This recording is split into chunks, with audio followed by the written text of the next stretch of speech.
Добро утро. Пред неколку денови во студиото разговарав со Глигор Дачевски, еден од собствениците на една брзо растечка стартап компанија DogsOut.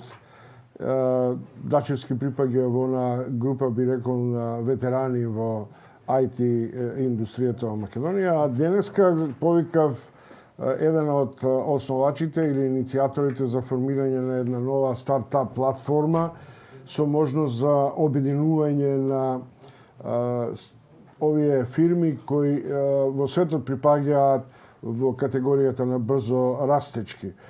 Веројатно малкумина или повеќето од нас би требало да се присада дека пред околу 3 децении речиси и никој не знаеше за двајцата партнери кои ја формира Starbucks, кафетеријата која во светот проби пазари, вклучувајќи Кина. Веројатно сите го знаеме Цукербергер, кинезот Ма и така натаму. Македонија се разбира е далеко од овие убави приказни, но во секој случај има потенцијал, бидејќи IT индустријата е една од брзо растечките во Македонија. Игор Маџов, добро утро. Добро утро. Со што се согласувате, дека сме брзо растечка индустрија или дека имаме потенцијали? Се согласувам дека имаме огромни потенцијали, односно дека навистина како одскочна даска може да биде Македонија за стартапи кои што ќе бидат глобално успешни. Тоа што немаме моментално некоја голема успешна приказна во рангот на Цукерберг не значи дека не може да дојде многу брзо, затоа што малку фали за тоа навистина да биде случај и во земјава. Го цитирам Давид Павлов, директорот на Фаундер институтот, со една прилично јасна мисла. Сакаме локални стартап херои, како да ги направиме? Веќе имаме локални стартап херои. Имаме локални приказни кои што навистина инспирираат тоа што не пробиваат во мејнстрим вестите и односно своите приказни не можат добро да ги споделат, не значи дека не постојат. Зашто? Затоа што новинарите се заробеници на големите компании, големите профити, или се уште во Македонија не е создаден амбиент да се следи и стимулира овој бран на млади, талентирани и иновативни кадри? Македонија бранот сега за прв пат оваа година добива на популарност. Она кое што 5 години веќе активно се случува и Стартап Македонија функционира како и заедницата, стартап заедницата, а сега за прв пат добива на внимание поради поголемиот број на компании, значи не станува збор за исклучоци, туку веќе стандард на компании кои што се развиваат и пласираат продукти. Не станува збор само за аутсорсинг компанија, туку навистина станува збор за компании кои што имаат конкурентни продукти, не само на македонскиот, не само на регионалниот пазар, туку и глобално. И нив всушност пазарот им е најчесто надвор. И не се занимаваат со локалните теми, туку размислуваат навистина многу голема. IT индустријата и стартап се веројатно надежите на Македонија, не само во регрутирањето на креативните, туку и во развојот на индустријата, туку повеќе што од околу 170 милиони долари колку што е вкупниот приход лани на оваа индустрија, веројатно би можеле да кажеме дека тоа е речиси нето извоз или нето доход продавајќи памет, без многу увоз и извоз. Игор Маџов, што се целите на Стартап Македонија? Во основа, кога ние започнавме пред нешто повеќе од 3 години, баравме начин како да ги ставиме на една маса, односно сите ресурси кои што постојат за поддршка на брзо растечките компании, односно стартапи, и стартапите кои што треба да им се даде тоа внимание за да всушност пораснат до нивото кое што сите би биле горди. Од тогаш до денес навистина многу се промени на подобро. Во Македонија веќе имаме, како што кажав, многу успешни приказни кои што сме биле дел од нивниот успех. Пионерите како Дачевски кои што ја започнаа приказната се уште ни е драго дека не пратат и сите останати кои што дале свој допринос, но се она што ние го градиме е начин на кој што со помош на дигиталните технологии целиот процес на поврзување ќе го автоматизираме. и ја градиме таа дигитална платформа, ставајќи ги сите Тоа ресурси. не е конзорциум, не е холдинг, туку доброволно за меѓусебна комуникација, за да можете да се вмрежувате. Точно. Дотолку повеќе што Скопје е метропола, а се повеќе има стартап системи кои се развиваат во мали средини, дури во, да речем, условни во едни рурални услови. Скопје е повеќе од 80% на стартап сцената во Македонија, но можам да кажам дека постојат успешни приказни кои што и се надвор од Скопје и се дел од нашата платформа, ги поврзуваме и ресурсите кои што даваат подршка на тие стартапи и самите стартапи.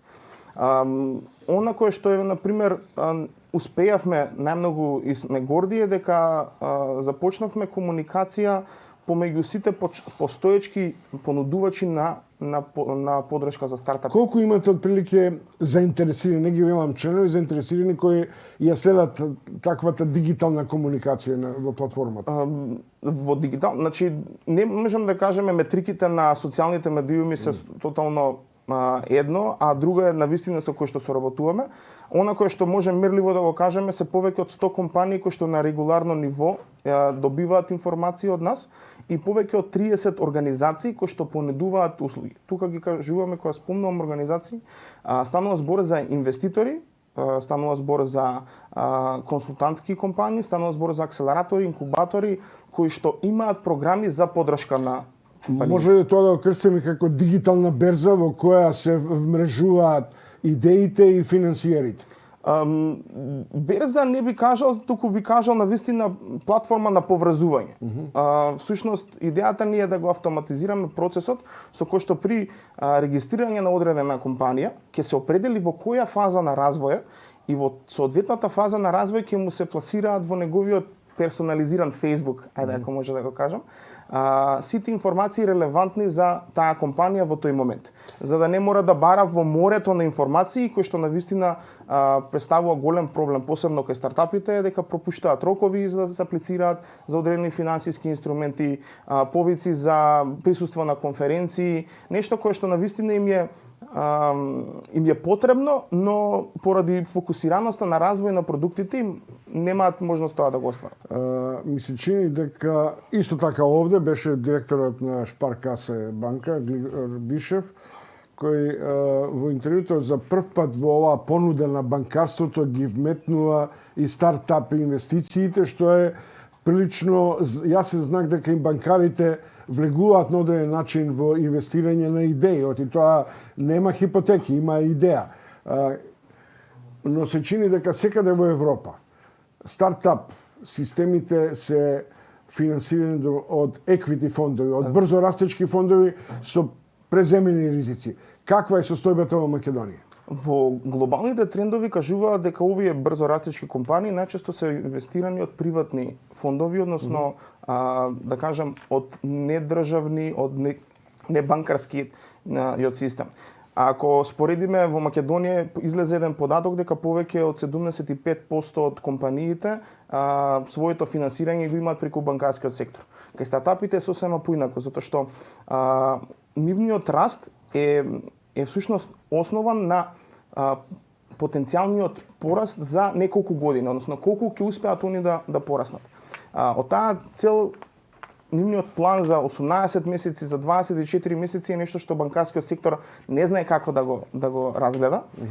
И затоа тука се постојат многу голем број на инструменти како акселератори, постојат ангел инвеститори, постојат венчер капитал фондови кои што и тоа како значително покажуваат интерес за Македонија.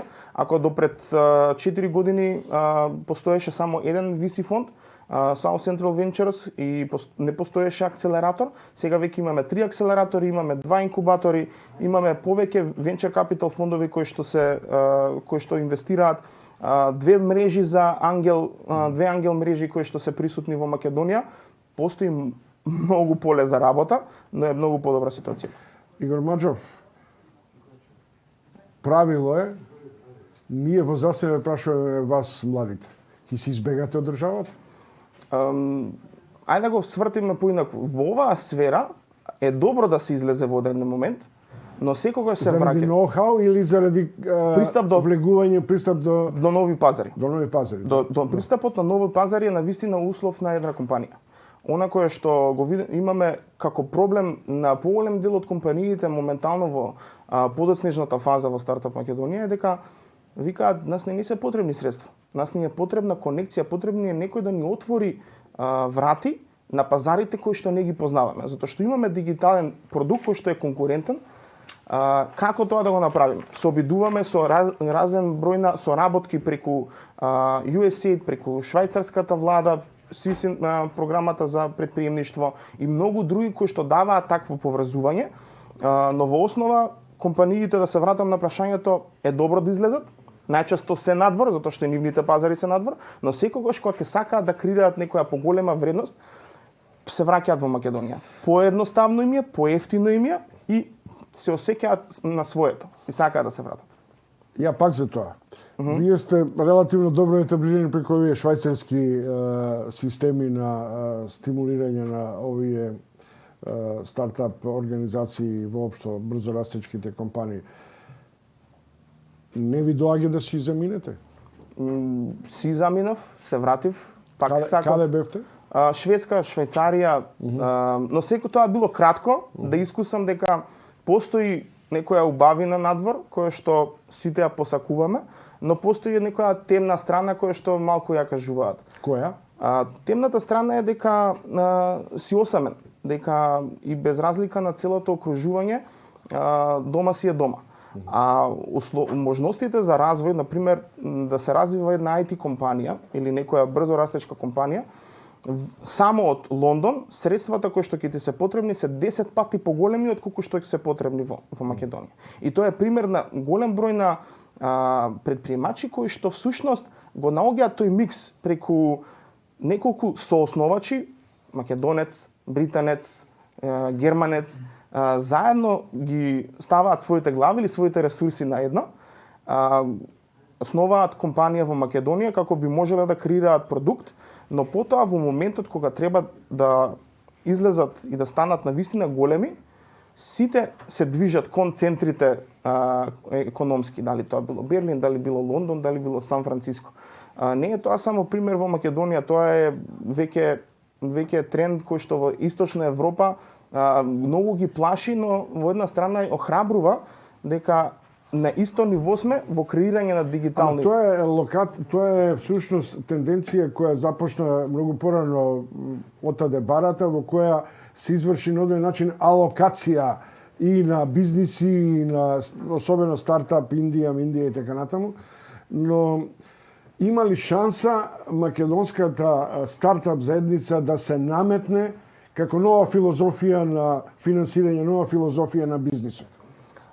За да еден, ајде да кажеме, екосистем на вистина биде успешен, потребни се неколку работи. Секогаш се потребни средства, значи финансиите се непобитен фактор, талентот, односно луѓето кои што ќе може да работат на тоа, иновацијата, значи на вистина нешто иновативно кое што ќе биде компетитивно, и третата страна е пристапот до пазар, знаење како да се креира бизнис.